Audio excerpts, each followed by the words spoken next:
हूं खुशबू पांडे। स्वागत है आपका हमारे खास कार्यक्रम जनता सरकार में, जिसमें हम बात करेंगे सत्ता के सिंहासन से लेकर जनता के सरोकार तक। साथ ही हम आपको बताएंगे प्रदेश सरकार की हर उस योजना के बारे में जिनका सीधा संबंध हरियाणा के जनता से। जो योजनाएं प्रदेश के विकास को नई गति प्रदान करेंगी और हरियाणा की जनता का चौमुखी विकास भी करेंगी, ताकि प्रदेश की जनता तरक्की की राह पर आगे बढ़े और हरियाणा प्रदेश निरंतर उन्नति की नई ऊंचाइयों को छूता हुआ प्रगतिशील रहे। तो अगले 30 मिनट तक बने रहिए हमारे साथ और देखते रहिए जनता सरकार।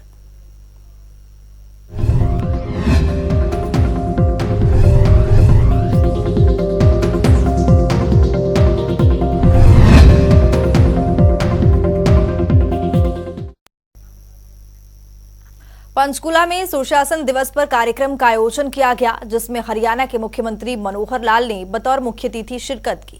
इस अवसर पर मुख्यमंत्री मनोहर लाल ने कहा कि पिछले 9 वर्षों से व्यवस्था परिवर्तन का प्रयास किया है और उन्होंने अनुशासन को ही सुशासन का आधार माना है। इस रिपोर्ट के जरिए देखिए।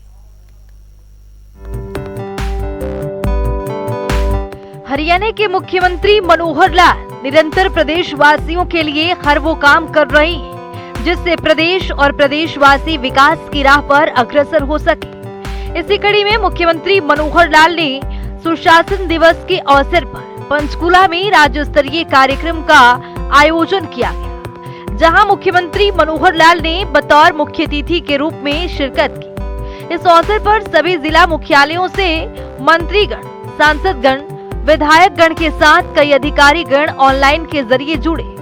वहीं मुख्यमंत्री ने नागरिकों को संबोधित करते हुए बताया कि पिछले 9 वर्षों से व्यवस्था परिवर्तन का प्रयास किया है और उन्होंने अनुशासन को ही सुशासन का आधार माना है। लोगों को घर बैठे सरकारी सेवाओं का लाभ सुलभता से पहुंचे, यही सुशासन का मूल मंत्र है। मुख्यमंत्री मनोहर लाल ने महान पंडित मदन मोहन मालवीय और देश के पूर्व प्रधानमंत्री भारत रत्न स्वर्गीय अटल बिहारी वाजपेयी के जन्म दिवस पर दोनों महापुरुषों को नमन किया। इस अवसर पर उन्होंने कहा कि पूर्व प्रधानमंत्री अटल बिहारी वाजपेयी के नेतृत्व में देश को पूर्व से पश्चिम और उत्तर से दक्षिण से जोड़ने का कार्य शुरू हुआ था। प्रधानमंत्री के रूप में उनका कार्यकाल सुशासन का रोल मॉडल माना जाता है। साथ ही मुख्यमंत्री ने कहा कि इसी के मद्देनजर प्रधानमंत्री नरेंद्र मोदी ने साल 2014 में हर साल उनके जन्मदिन को सुशासन दिवस के रूप में मनाने की पहल की और हरियाणा में भी उन्होंने सत्ता संभालते ही 2 महीने बाद 25 दिसंबर 2014 से सुशासन दिवस की अवधारणा के रूप में सीएम विंडो की शुरुआत की थी। आज सीएम विंडो के जरिए 11,50,000 से अधिक लोगों की सीधी पहुंच उन तक हुई है। इसी दिन अपने देश के बहुआयामी व्यक्तित्व, एक नेता जिन्होंने आजादी के संग्राम में अपनी भूमिका निभाई, महामना मदन मोहन मालवीय, उनका जन्मदिन भी इसी दिन होता है। हम उनको याद करते हैं। मदन मोहन मालवीय के बारे में समाज सेवा के कई किस्से हैं। एक किस्सा ऐसा कहते हैं कि सामाजिक कामों में बहुत तत्पर रहते थे। समाज के जितने धनी और संपन्न व्यक्ति होते थे, उनसे समाज सेवार्थ कुछ साधन धन इकट्ठा करना, तो इसमें वो माहिर थे। उनके नाम को मदन मोहन मालवीय अर्थात MMM, बहुत लोग उस समय उनके नाम की व्याख्या करते थे मनी मेकिंग मशीन। और फिर देश के एक ऐसे प्रधानमंत्री जिन्होंने देश में सुशासन की नींव डाली, आदरणीय अटल बिहारी वाजपेयी। आज जो स्वर्णिम चतुर्भुज की चर्चा होती है सड़कों की, कि देश को पूर्व से पश्चिम, उत्तर से दक्षिण, सब कोनों को आपस में जोड़ा जाए और डायगनली भी कश्मीर से कन्याकुमारी तक, आसाम से गुजरात तक आपस में जुड़ने चाहिए। तो ये गोल्डन क्वाड्रिलेटरल जो रोड है, इसकी कल्पना अटल बिहारी वाजपेयी जी की थी, जो बनकर के बाद में अब तैयार हुई है। तो देश के प्रधानमंत्री के नाते से उनका जो सोच, देश की एकता, अखंडता, देश की सामान्य समस्याओं से लेकर बड़ी बड़ी समस्याओं को हल करना, आदरणीय अटल बिहारी वाजपेयी जी के जीवन का एक हिस्सा रहा है। उनका भी जन्मदिन आज उनको हम स्मरण करते हैं। और फिर देश के वर्तमान प्रधानमंत्री श्री नरेंद्र मोदी जी ने इस दिन को सुशासन का नाम देकर और सुशासन दिवस के रूप में इसको मनाया जाए, ये बहुत बड़ी पहल की। हमने भी जब सबसे पहला सुशासन दिवस मनाया था, यही पंचकुला में मनाया था, उस समय तो लगता था लोगों को कि एक जैसे बाकी कार्यक्रम होते हैं, कार्य दिवस के नाम से उसको स्मरण कर लिया, याद कर लिया, कुछ होना आना जाना तो है नहीं। और उस पहले दिवस के समय पर बहुत सी शंकाएं थी, लेकिन कम से कम एक इच्छा शक्ति के रूप में हमने उसको शुरू करवाया था, किया था। उसके लिए मन में एक धैर्य भी रखा था कि एकदम एक दिन होने वाला नहीं है, ये बहुत सहज होगा। जिस सीएम विंडो का उस दिन हमने लॉन्चिंग की थी, उस सीएम विंडो पर इस समय तक लगभग 11 लाख, 11.5 लाख ऐसी एप्लीकेशन आई हैं। अब ये 11.5 लाख लोगों की एप्लीकेशन उनके घर बैठे या उनके जिला के अंदर, ब्लॉक के अंदर, एसडीएम हेडक्वार्टर पर हमने वहां से ले ली, हमारे पास आ गई। अगर ये नहीं होती तो ये 11.5 लाख लोग चल करके हमारे कार्यालयों में आ रहे होते हैं। वो मुख्यमंत्री के कार्यालय में आते, वो चीफ सेक्रेटरी के कार्यालय में आते, वो हमारे मंत्रियों के कार्यालय में आते, हमारे विधायकों के घरों पर जाते, हमारे सांसदों के यहां भी पहुंचते। केंद्र की समस्याओं को लेकर भी बहुत सी बातें उन्होंने लिखी हैं, हम उनको फॉरवर्ड करते हैं। या आकर के कई दिन रुकते, उनका खर्चा होता, समय बर्बाद होता, मानसिक तनाव अलग होता। मैं ये नहीं कहता कि सभी 11.5 लाख का परिणाम ऐसा निकला होगा कि सामने वाले की इच्छा के हिसाब से उनको मिला होगा, लेकिन उसको डिस्पोज ऑफ करने में सब लोगों ने, हमारे अधिकारी, हमारे कर्मचारी, हमारे जितने भी सहायक संस्थाएं हैं, सब ने अपना काम किया है। तो एक मैं कह सकता हूं कि ऐसी चीजों को और हम लोग आगे बढ़ाने के लिए सुशासन दिवस ये हम कर रहे हैं। कार्यक्रम में मुख्यमंत्री मनोहर लाल ने बताया कि हरियाणा प्रदेश में सुशासन का कार्य 2014 में शुरू हुआ, जिसके फलस्वरूप आज लोगों में सरकार और सरकारी सेवाओं के प्रति भरोसा कायम हुआ है। उन्होंने कहा कि सुशासन के सिद्धांत पर चलते हुए वर्तमान हरियाणा सरकार आज लोगों को घर बैठे सरकारी सेवाओं का लाभ सुलभता से पहुंचा रही है। सरकारी सिस्टम में परिवर्तन के लिए शुरू किए गए अभिनव प्रयासों के तहत इसमें सुधार का कार्य लगातार जारी है, ताकि आम जन को बिना किसी परेशानी के सभी सुविधाएं और सेवाएं उपलब्ध करवाई जा सके। उन्होंने कहा, सुशासन के लिए उनको दिशा का पता है। मुख्यमंत्री मनोहर लाल ने कहा कि प्रधानमंत्री नरेंद्र मोदी के नेतृत्व में अमृतकाल में जिन 5 प्रणों के माध्यम से भारत विकसित और आत्मनिर्भर बनने की ओर अग्रसर हो रहा है, इनमें से करीब सभी प्रण की नींव वाजपेयी जी ने अपने सुशासन के जरिए रख दी थी। उस समय उन्होंने देश में प्रधानमंत्री ग्रामीण सड़क योजना जैसी परियोजनाओं के जरिए आधारभूत संरचना में सुधार की शुरुआत की थी। इसी कड़ी में प्रधानमंत्री नरेंद्र मोदी ने साल 2014 से इसे निरंतर आगे बढ़ाया है और लोगों को सरकारी योजनाओं की जानकारी के साथ लाभ देने के लिए विकसित भारत संकल्प यात्रा की शुरुआत की है।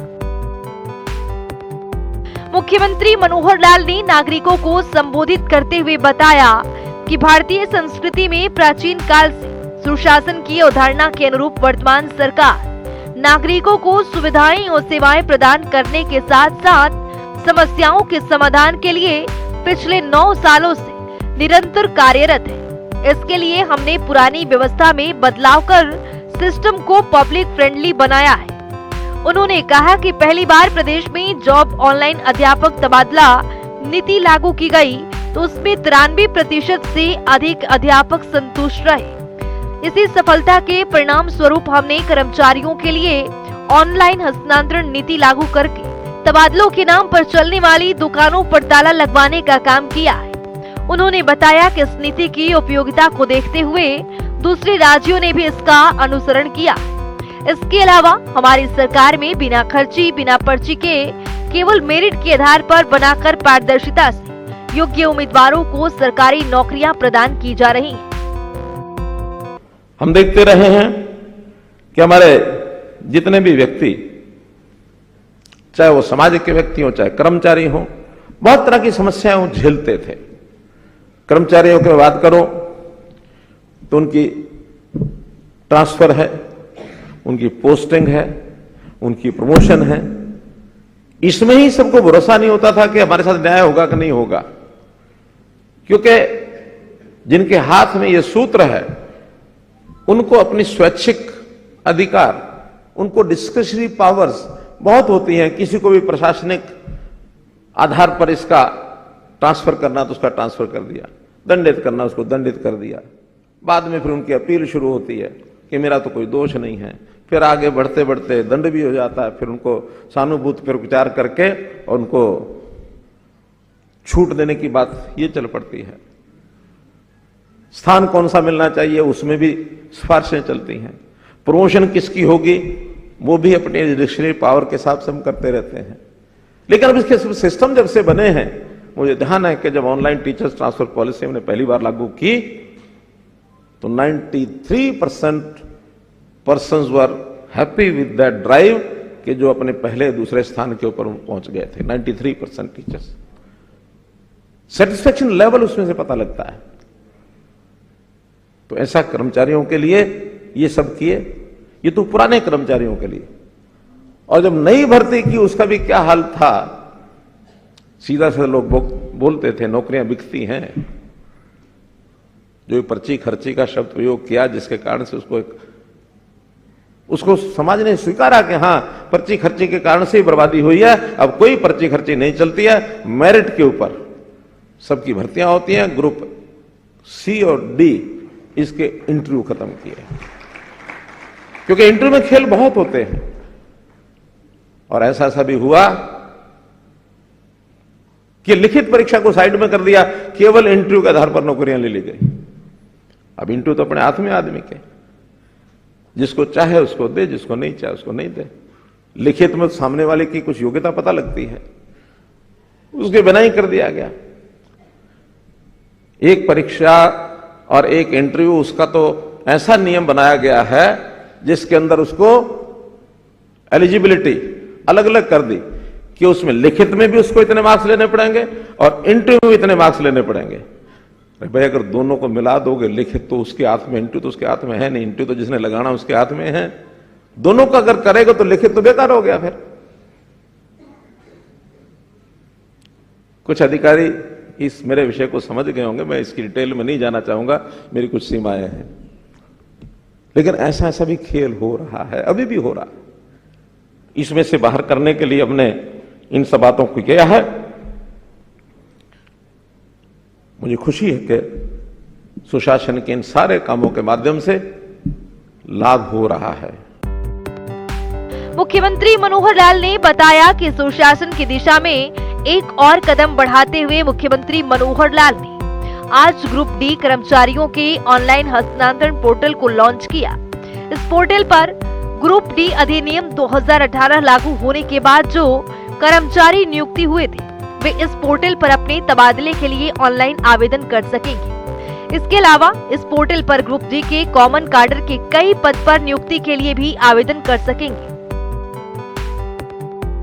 इसके साथ ही मुख्यमंत्री ने आज 2 और पोर्टल की शुरुआत की, जिसमें आत्मनिर्भर पोर्टल है, जिस पर हर एक व्यक्ति अपने परिवार पहचान पत्र के 5 दस्तावेजों को देख सकता है, जिसमें परिवार पहचान पत्र, राशन कार्ड, जाति आय प्रमाण पत्र, वरिष्ठ नागरिक प्रमाण पत्र, अति वरिष्ठ नागरिक प्रमाण पत्र शामिल है। साथ ही उन्होंने समेकित बहुउद्देशीय क्रियाकलाप सहकारी समितियां स्मारक का विमोचन भी किया, जिसका उद्देश्य सहकारी आंदोलन से लोगों को जोड़ना है।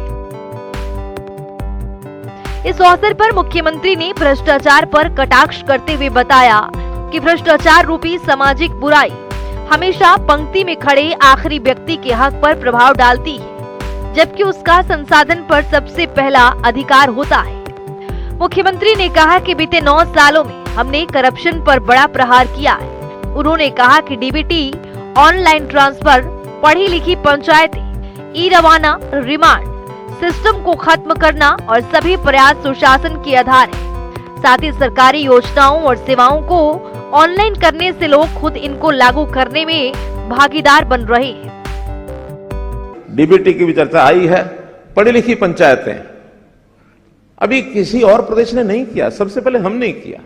सुप्रीम कोर्ट में लड़ाई लड़के किया, आज सब सराहना करते हैं, बाकी प्रदेश भी लग गए इस तरफ।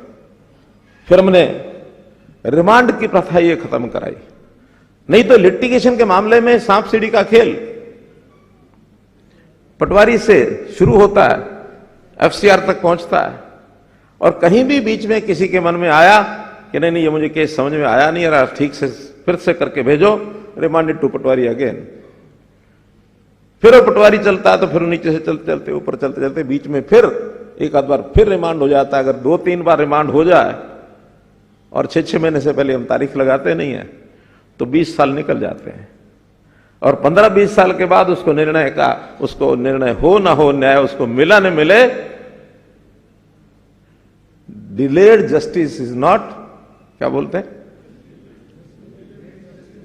डिनाइड।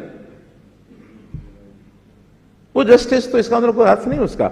एक पीढ़ी की समस्या है, उस पीढ़ी को कुछ मिला नहीं, अगली पीढ़ी को मिले ना मिले, उसको क्या लेना देना। तो ये रिमांड की प्रथा हमने खत्म की। सी विंडो की बात मैंने की है। रजिस्ट्रेशन, ई रजिस्ट्रेशन का काम हमने शुरू किया। नौकरी जो हमने दी है टैलेंट के ऊपर, उसकी मेरिट के ऊपर। नौकरियां लेने के लिए हर फार्म अलग से भरना पड़ता था, उसने सिंगल हमने रजिस्ट्रेशन का काम शुरू किया, और फिर साथ में सीईटी ये शुरू किया है। हालांकि सीईटी के परिणाम भी निकलने बाकी हैं, लेकिन फिर भी लागू किया है कंबाइंड एलिजिबिलिटी टेस्ट। इसके आधार पर युवकों को एक संतोष की भावना गई है कि हमको कम से कम एक बार 3 साल में फार्म भर दिया, एक ग्रुप डी का अगर पेपर दे दिया है तो जब कभी नौकरी मिलनी होगी उसमें से मिल जाएगी। ठेकेदारी प्रथा को खत्म करने के लिए हमने एचकेआरएन को शुरू किया। कल मैंने बात की उनसे, लगभग 20,000 लोग ऐसे थे जो मेरे शनिवार की जैसे बात होती, कल संयोग से शनिवार नहीं कर पाया था तो रविवार ही कल हमने किया वो कार्यक्रम। तो 20,000 लोग, उनमें जितने लोगों से बात की सबके मन पर संतोष का भाव था कि ठेकेदारों से बाहर निकले, हमारा जो शोषण होता था उससे बचाव हो गया। कार्यक्रम में मुख्यमंत्री मनोहर लाल ने बताया कि सुशासन के बल पर वर्तमान सरकार व्यवस्था की धारा की पहुंच अंत्योदय यानी सबसे पहले सबसे गरीब तक बनाने में सफल हुई है। गांव में मालिकाना हक से संबंधित विवादों पर अंकुश लगाने के लिए लाल डोरा मुक्त करने की योजना शुरू की गई है, जिसकी तर्ज पर प्रधानमंत्री नरेंद्र मोदी की ओर से प्रधानमंत्री स्वामित्व योजना के नाम से योजना पूरे देश में लागू की गई है। प्रधानमंत्री स्वामित्व योजना, ये सौभाग्य है हम सबका कि जब हमने लाल डोरा मुक्त गांव की योजना बनाई, उसके बाद योजना प्रधानमंत्री जी को जैसे हम लोगों ने प्रकटीकरण किया, मुख्यमंत्रियों को बताया जाता कि आप कोई ना कोई अपने प्रदेश की एक योजना का वर्णन करो। तो जो उनको वर्णन किया उनको अच्छा लगा, और सारे देश भर में प्रधानमंत्री स्वामित्व योजना से इसको लागू कर दिया। साथ ही हमने शहरी स्वामित्व योजना ये भी लागू की। कई पीढ़ियों पहले लोगों ने म्यूनिसिपैलिटी से लीज पर दुकान ले ली, आज उन स्थानों पर हम छुड़वा भी नहीं सकते, थोड़ा थोड़ा किराया आता है। तो योजना बनाए 20 साल पुराने जितने ऐसे स्थान, सब मलकियत का अधिकार उनको दे देना चाहिए। सब लोग बड़े खुश हैं इससे। ऐसे ही प्रॉपर्टी आईडी अपने आप में बहुत कॉम्प्लिकेटेड ये मामला पहले भी था, आज भी अभी है। तो इसको भी हम, ताकि हर किसी को अपनी प्रॉपर्टी का एक निश्चित उसकी जानकारी उसको पास होनी चाहिए, क्लियर टाइटल होना चाहिए, किसी को बेचना है, किसी को खरीदना है। टैक्सेशन के हिसाब से भी हमारा रेवेन्यू उसके कारण से म्यूनिसिपैलिटीज का बहुत बड़ा है। तो ये एक बड़ी योजना हमने चलाई, जिसके लिए एनडीसी, एनओसी ये भी ऑनलाइन कर दिए सब, कि किसी को धक्का ना खाने पड़े। मुख्यमंत्री मनोहर लाल ने बताया कि सरकारी सेवाओं का लाभ अंतिम पंक्ति में खड़े अंतिम व्यक्ति तक पहुंचाने के लिए सभी अधिकारी भी संकल्प लें। हरियाणा लोक प्रशासन संस्थान के जरिए मिशन कर्मयोगी कार्यक्रम चलाया गया है, साथ ही सभी अधिकारी और कर्मचारी इसमें भाग्य अवश्य लें। सुशासन दिवस के दिन सुशासन का संकल्प लें, जिस पर चलने का प्रयास हम पूरे साल करें। इस अवसर पर मुख्यमंत्री ने साल 2024 के कैलेंडर का विमोचन भी किया। साथ ही उन्होंने अटल बिहारी वाजपेयी सुशासन पुरस्कार भी प्रदान किए, जिनमें 6 state level flagship award, 3 state level award और 3 जिला स्तरीय गुड गवर्नेंस अवार्ड देकर अधिकारियों को सम्मानित किया गया। इस अवसर पर विधानसभा अध्यक्ष ज्ञानचंद गुप्ता, मुख्य सचिव संजीव कौशल, प्रधान सलाहकार शहरी विकास DS ढेसी सहित कई वरिष्ठ प्रशासनिक अधिकारी भी उपस्थित रहे। जनता टीवी के लिए पंचकुला से उमंग शिवरान की रिपोर्ट। मुख्यमंत्री मनोहर लाल ने क्रिसमस डे के अवसर पर प्रदेशवासियों को हार्दिक बधाई एवं शुभकामनाएं दी है। देखते हैं मुख्यमंत्री ने ट्वीट कर क्या कुछ लिखा है। मुख्यमंत्री ने अपने ट्वीट में लिखा है, क्रिसमस खुशियों का त्योहार है जिसे दुनिया भर में बड़ी भव्यता और उत्साह के साथ मनाया जाता है। मुख्यमंत्री ने अपने ट्वीट में आगे लिखा है, ये दिन ईसा मसीहा की जयंती का प्रतीक है और शांति और सद्भावना की भावना को पुनर्जीवित करता है। सभी की भलाई और समृद्धि की आशा व्यक्त की और समाज में इसी प्रकार सद्भावना कायम रहे।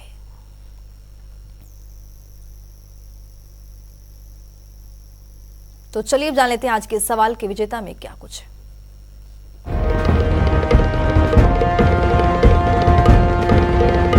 तो बात अब आज के विजेता की। जैसा कि आप जानते हैं, हर रोज एक नया सवाल पूछते हैं, सही जवाब देने वाले के नाम और तस्वीर अपने टेलीविजन स्क्रीन पर दिखाते हैं, साथ ही उसको उपहार भी देते हैं। तो चलिए अब जान लेते हैं कल का हमारा सवाल क्या था और कौन है इसका विजेता। कल का हमारा सवाल था, हरियाणा में श्रमिक मृत्यु सहायता योजना के तहत लाभार्थी को कितनी राशि दी जाती है। इसका सही जवाब है डी, 2 लाख रुपए। ढेर जवाब आए, लेकिन आज के हमारे विजेता हैं संजना मिश्रा गुरुग्राम से। संजना, आपको बहुत बहुत बधाई। तो फिर पूछेंगे आज का सवाल, देखते रहिए जनता टीवी।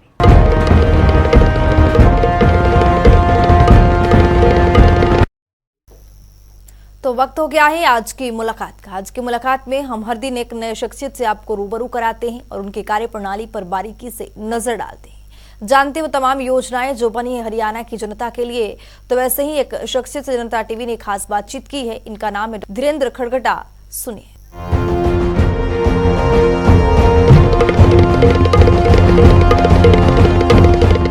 हमारे जिले के अंतर्गत कोई डेवलपमेंट चल रहा है, उसके बारे में पत्रकार बंधुओं के माध्यम से जनता को सूचित किया जाए। साथ ही साथ जिले में जो भी और गतिविधियां हो रही हैं उनके बारे में भी आप उसमें बताएं।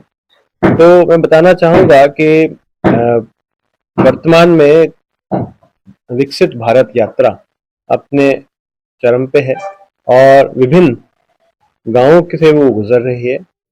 अब साथ ही साथ आने वाले समय में शहरी क्षेत्रों से भी वो गुजरेगी। अभी गुड़गांव, फरीदाबाद, रोहतक, इन कुछ शहरों के अंदर विकसित भारत यात्रा जो है शहरों से गुजरना चालू हो गई है। आने वाले समय के अंतर्गत ये नूंह शहर से भी और नूंह जिले के जितने भी शहर हैं उनसे भी गुजरेगी।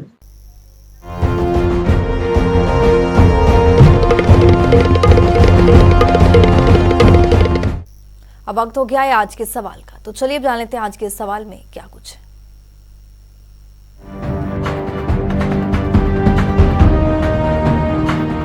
हर रोज की तरह हाजिर हूं आज का सवाल लेकर। जैसा कि आप जानते हैं, हर रोज एक नया सवाल पूछते हैं, सही जवाब देने वाले के नाम और तस्वीर अपने टेलीविजन स्क्रीन पर दिखाते हैं, साथ ही उसको उपहार भी देते हैं। तो चलिए नजर डालते हैं आज के सवाल पर।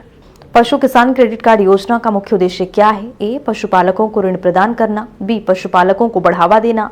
सी, पशुपालकों को आर्थिक सहायता करना। डी, इनमें से कोई नहीं।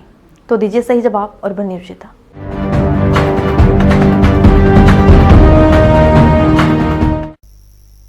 तो इस खास कार्यक्रम के जरिए हमारा मुख्य उद्देश्य है हरियाणा सरकार की कल्याणकारी योजनाओं की जानकारी और उसका लाभ प्रदेश के हर एक नागरिक तक पहुंचाना है, क्योंकि जब प्रदेश का हर एक नागरिक समृद्ध और खुशहाल होगा तभी प्रदेश विकास के पथ पर अग्रसर हो पाएगा। हमारे खास कार्यक्रम जनता सरकार में अभी के लिए इतना ही। नमस्कार।